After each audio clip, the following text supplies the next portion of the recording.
It is time for some Guild Wars! Guild Wars is here, everybody, and if you feel like watching my Guild Wars fights on stream, you can send me a follow over on Twitchyland over here. We also all have Gnome Weekend, baby! So get ready to smash up some gnomes and get some rewards for beating the crap out of them. I'm Keylime. Let's jump on in to this weekly preview.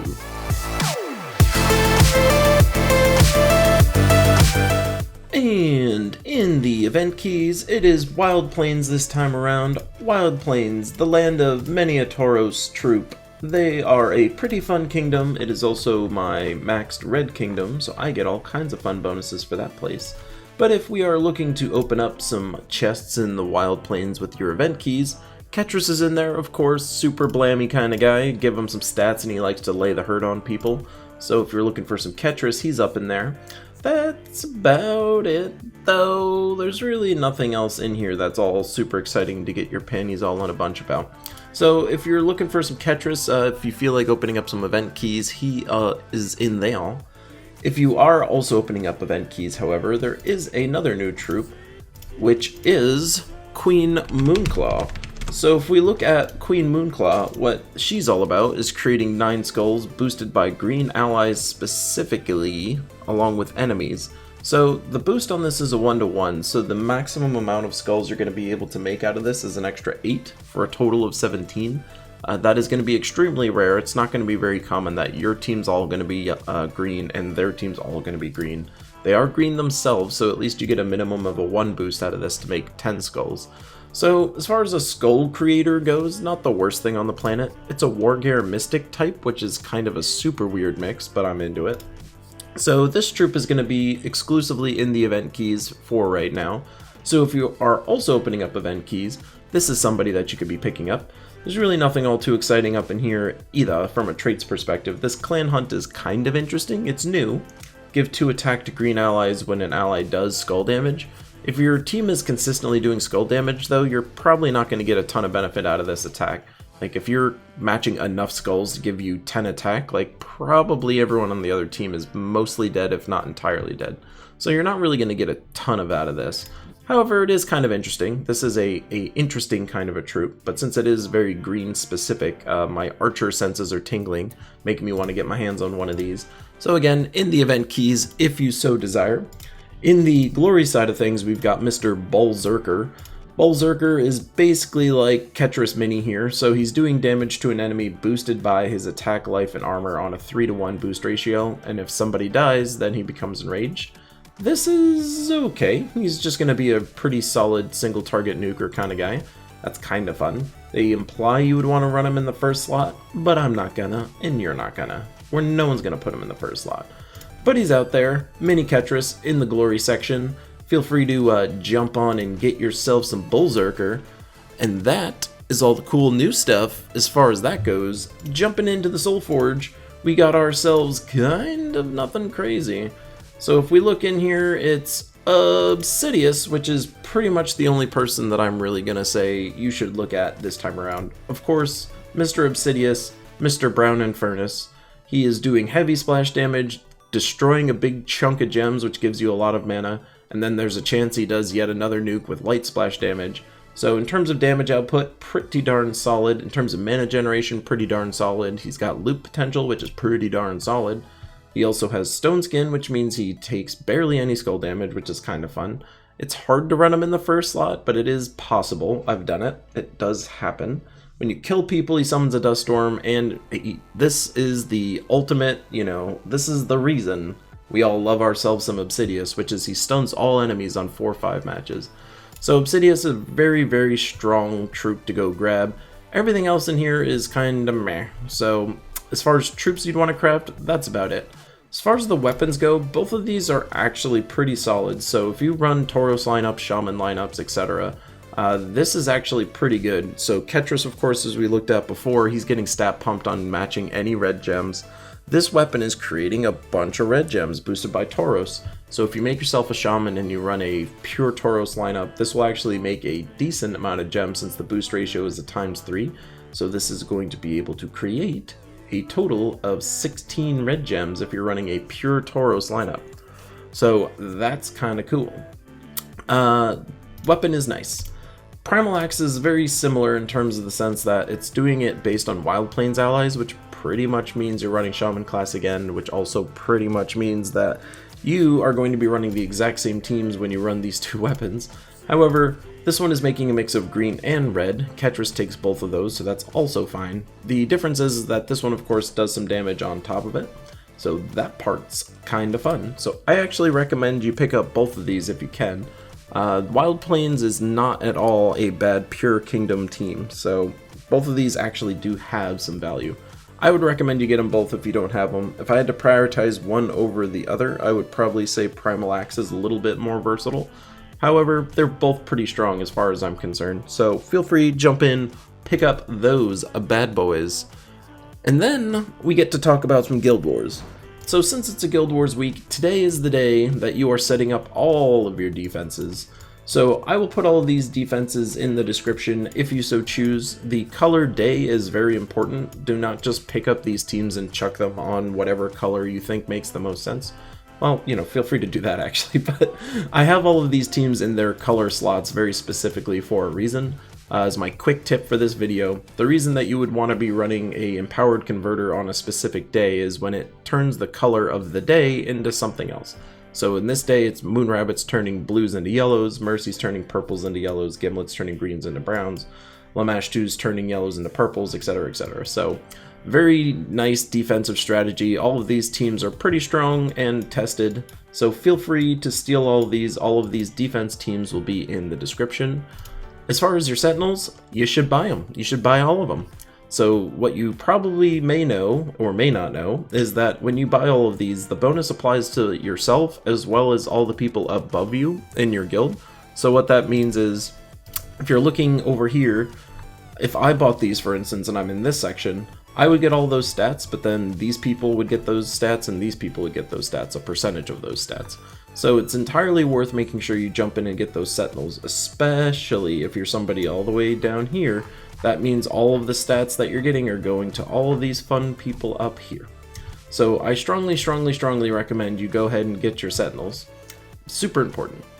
Again, as I mentioned, I'll be doing my attacks on stream this week, so I'll be waking up early morning and doing those, so if you're at all interested, feel free to check that out. And that is everything as far as the upper world goes. Let's go see what's in the spoiler section.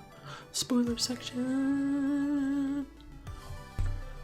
In spoilers, we've got ourselves a City of Thieves faction assault on Tuesday. The team that I'm going to be using is this one. Pretty much any single time that you've got blue as a color option, this is your team. Team is mighty great. I recommend it. You can smash on through all the way up to 500 with that bad boy. That is going to be on Tuesday.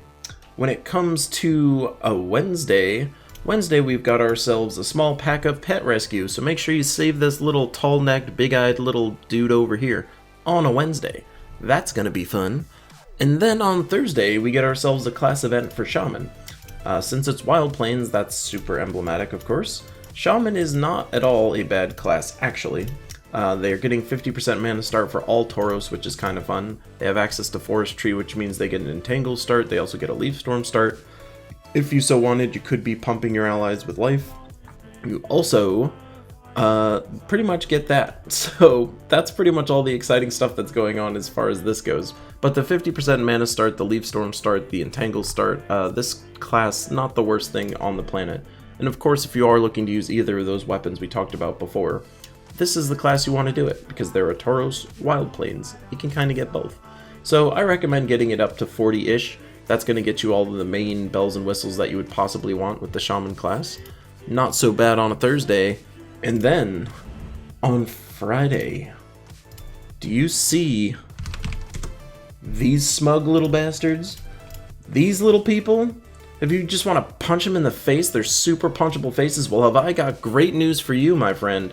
These people will be available all weekend, Friday, Saturday, Sunday, to punch in the face as much as you could possibly desire, because it is a Gnome weekend, baby, which means these people are going to be showing up in your fights, in your PvPs, in your explores, so make sure that you are grinding your face off this weekend, get all of the vault keys you could so desire, to see if you can beat the crap out of these things and get all the good goodies going on this weekend. So punch some gnomes, that is my edict to you. Make sure you punch them in the face and collect their trash that they drop. That is all for you in the spoilers section this time around. Let's check on in with the Switchy Switch. On the Switch side of things, we got ourselves an invasion event. So for the invasion event for you guys, it's going to be a good old time because it's a bunch of monsters in the Drifting Sands kind of style. So if we look in the event keys for Drifting Sands, we're going to find stuff that's kind of, it's, it's fine. So we've got ourselves Scorpius. Scorpius is pretty fun. Of course, he's doing lethal damage to anyone who's poisoned. If you happen to have yourself a Urali or a Magnus, then this dude will be pretty fun because you just get to instant kill people. Especially in Explore mode, this is becoming a lot more interesting of a tactic, so if you do not have yourself a Scorpius and you're at all jonesing for one, Event Keys is your ticket to try and get this guy. Beyond that, Great Maw is in here, so for some earlier game players, this is actually a very nice option to pick up, because he just straight up devours somebody and then makes a bunch of mana. Even though this is a one-time cast only, basically in the early game, this is like a super strong troop to be getting. You'll get a super beefy dude you can put in the front of your lineup and then make a bunch of mana on top of it. It's a very common strategy if you don't have a high King Iron Gut, for instance, to potentially use someone like Great Maw to at least get a single Devour out of that fight. So Great Maw's in there, certainly not the worst troop on the planet, totally worth getting if you don't have. But that is pretty much anything that you would want out of here. So if you're opening up event keys, Scorpius and Great Maw would be the two that would be of most note for you. As far as the event teams go this time around, we got ourselves a couple. So for the lower level players, this is going to be using the new Sharptooth troop that is new to this event. He is kind of weird and crazy. So basically he's doing damage to a tower, of course, boosted by his Ascension. So if you have him up to Mythic, he'll be doing 5 times this. But what's weird about him, or cool about him, is that there's a 30% chance that you get an extra turn, and then also a 30% chance that you get your mana back. So sometimes you just cast him, you get your mana back and an extra turn, and then you cast him again. It's kind of fun. So I remember this event when it happened for the other folks, and it was pretty darn fun with this guy. It's reducing damage from skulls by 30%, so this is actually a viable frontline troop if you so desire. For the lower level player, I'm actually recommending running 2 of these and then just tons of mana generation. So Mountain Crusher and Pygra is going to ensure you have all the mana you could possibly want, and then you just keep shooting off your Sharptooths to win and win and win. For the higher level players, this is going to look similar, but it's doing some other sneakier stuff. So this is going to allow us to run Chief Dargon up on top here to give everybody a bunch of attack. We also have a Glaceon who's just going to enable a bunch of skull smashing, and then we're just going to be using our Mountain Crusher here to make mana. So every single one of these troops has mana generation in some respect, Sharptooth of course just for himself, but this team should smash on through and be kind of fun and dynamic to use as well. So both of these teams will be in the description below. Super fun. As far as the weapons go, the event weapon is actually pretty legit. So this weapon's kind of fun because it's doing a mix of green and brown for all your monsters. There will eventually be a monster class that you guys get access to use this most effectively. The problem with this weapon as it stands now is that without a monster class, you're only going to be getting partial of boost here. You're not going to be able to do a pure monster lineup since your hero will not be a monster. But aside from the fact that it does a mixed type of stuff, it also does enraging itself, which means you'll be doing smashing through traits as well as doing extra damage. And then it also creates a dust storm, which is kind of fun. So overall, weapon is very cool, the new troop is very cool, so all of that stuff is mighty fine. Beyond all of that, we're also in the Glory Shop grabbing ourselves a new troop called the Sandrunner. Sandrunner! Looks like a little velociraptor with like little speed wings on it, so that's fun. He's probably a pretty quick dude. As far as what he does, it's it's meh.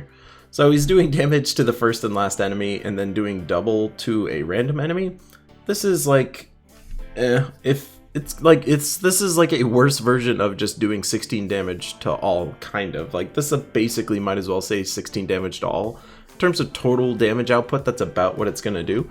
Since it's doing double to someone random and then 16 to 2 people, it's basically doing 16 to 4 people in terms of total damage output. So in terms of damage, this isn't the worst. If you're an early game player, this troop will actually be pretty darn solid for you. What's kind of fun about this is that it's targeted damage, however, versus scatter damage, if you will. So what that actually means is that if some troops are submerged on the other side, this will punch through it with all of these hits.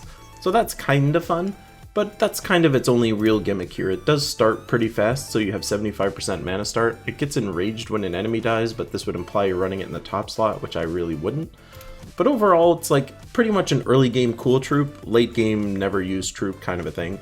But feel free to go ahead and grab some of those. Sandrunner is out there in the Glory Shop. In the Soul Forge, we also have some fun stuff. So if you go into the Soul Forge, you are going to find yourself at least a couple things of note. So first, of course, is Scorpius that we talked about before. So if you feel like crafting a Scorpius versus trying to open up event keys, Scorpius is in there. The next one is Queen Aurora. Queen Aurora is basically giving you bonus mana to all mana types. So in terms of just speed and output, that part's pretty fun. Just gaining magic every time someone casts a spell, which is kind of fun. But really, this spell ability is pretty darn strong from a defensive point of view. So it's giving all allies, all other allies, very important. So none of this applies to herself. She's giving everybody else a barrier and a bunch of life, and then she makes a bunch of mana of whatever color you want. So what's kind of fun about this is that if there's a ton of certain color on the board, you can just constantly make more and more and more of it. Regardless if anyone needs it, you'll at least keep looping your turn. So it's very, very possible to just give everyone on your team a crap ton of life by using her over and over and over in this respect. So in terms of a defensive troop, she's pretty decent. So that's out there if that at all interests you. And then finally, Mr. Ubastet. Uba. So Ubastet looks super crazy. He's apparently the World Wrestling Champion of the Death Skulls over here, so that's kind of fun. But basically he's doing a decent amount of damage up front. So he's doing damage to the two weakest enemies, boosted by all ally and enemy attack on a 6-to-1 boost ratio. So this is actually pretty decent. Since it's going to kill two people, like, you know, as long as you can kill one person, you're going to kill two people with this. So that part's kind of fun. So Ubastet is actually better than I think a lot of people give him credit for. Especially if you're an earlier game player or a mid-game player, this is going to feel absolutely crazy, crazy, crazy. For late game players, there's potentially other options you could be using to do this kind of gimmick. But however, Ubastet is pretty darn solid. It's worth noting that his damage potential falls off a little bit as people die, because as more people die, there's less people to give him boost on this overall damage output. But that, not the worst thing on the world. He also summons a Firestorm when an enemy dies, which is kind of fun. And then this like attack and magic for Raksha thing, unfortunately isn't that great, not because this isn't the best, but more because there's not a lot of Raksha that you're really going to be using all that much. So Ubastet's out there also. Of the three of them, I would say Scorpius is probably the highest priority creation, and then the other two are kind of secondary. So if at all interested, that's what's out there in the Soul Forge. As far as the weapons go, there wasn't really anything in there. Crystal Axe you're going to be getting from the event itself. So that is everything in the regular world. Let's go into the spoilers. In the spoilers section, if you look over here, we get to see that there's some cool stuff coming up. And if on Tuesday you look, you are going to see a Sea of Sorrow faction assault event. So get ready to beat the crap out of some fish.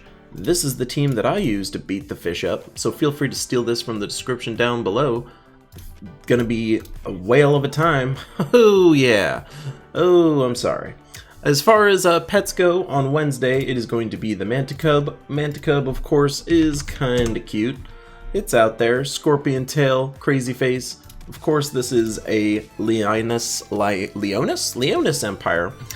Team bonus. So this is going to be out there on Wednesday. Make sure you go ahead and pick that up. The class event, however, oh, the class event, near and dear to my heart. It is the Sunspear class event for you guys on Thursday. Sunspear, of course, is amazing. If you've never heard me rant about it, feel free to click pretty much any video in my channel, and anytime Sunspear comes up, you'll hear me kind of, you know, I'll try and keep it PG, but let's just say I scored a little. So the Sunspear class, best PvP class in the game. I strongly recommend everyone gets this up to 100. If you're very serious about PvP and Guild Wars, Sunspear is a vital class that you want to have in your pocket. So Sunspear class event on Thursday. And then on Friday, oh, it's so exciting! We get to punch these people in the face and steal their treasure. So it is a gnome weekend this weekend, so make sure in your PvP and explore fights, you are keeping your eyes out for all of these pretty people, and then beat the crap out of them and take all their stuff. So do as many explore fights as you can, as many PvP fights as you can. You will be getting all the gnomes in the planet, which will get you tons of alt keys, which will get you tons of goodies. So this weekend is a great time to just, cancel all your plans, never talk to your friends and family again, and just beat the crap out of these people all weekend. It's going to be a great old time. But that is everything going on. Let's take it to the outro. And that's everything, everybody. Punching gnomes in the face, taking all their treasure, having a great old time. It's going to be a pretty sick week. I've kind of been looking forward to this gnome weekend. I've been looking forward to a gnome weekend in general. I just want to beat up some gnomes. Apparently I have a gnome thing, and I like hitting them a little. So that's everythime going on this week. As I said before, make sure you tune into my Twitch streams for my Guild Wars fights, if that at all interests you. Otherwise, I'm Keylime, and I will see you in the next one.